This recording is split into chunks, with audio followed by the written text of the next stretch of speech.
ay itinuring na engkanto o maligno yung may kagagawan ng nangyari sa akin.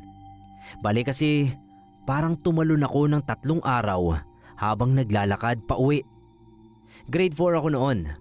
Bago umuwi ay bumili muna ako ng art paper para sa project na ipapasa 3 araw mula sa announcement ng teacher namin nung araw ding yon.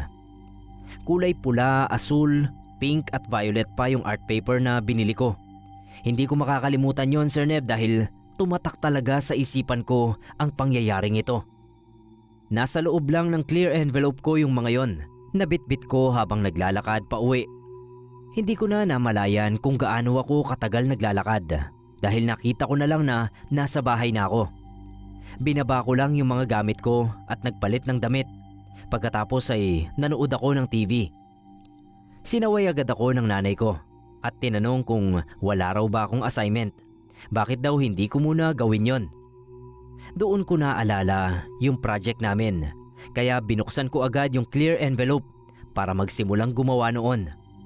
Kaso nakailang bulatlat na ako ay hindi ko pa rin makita yung mga art paper. Yung naroon ay mga retaso na lang na pinaggupitan. Mangiyak-ngiyak na ako kasi ang layo ng palengke at malaking halaga din yung binili ko ng mga yon. Malaking halaga na sa akin yung 5 piso noon. Tinulungan na ako maghanap ni nanay at ng isa ko pang kapatid. Tinatanong nila kung para saan daw ba yung art paper. Sinabi ko na para sa project ko na mosaic. Balak ko akong gawin si Kenshin Himura. Tapos sabi ng kapatid ko kung yung project daw ba kay Ma'am Lagusad ang tinutukoy ko.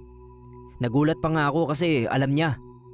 Tapos sabi nila nanay, tapos ko na raw yun at naipasa ko na kaninang umaga.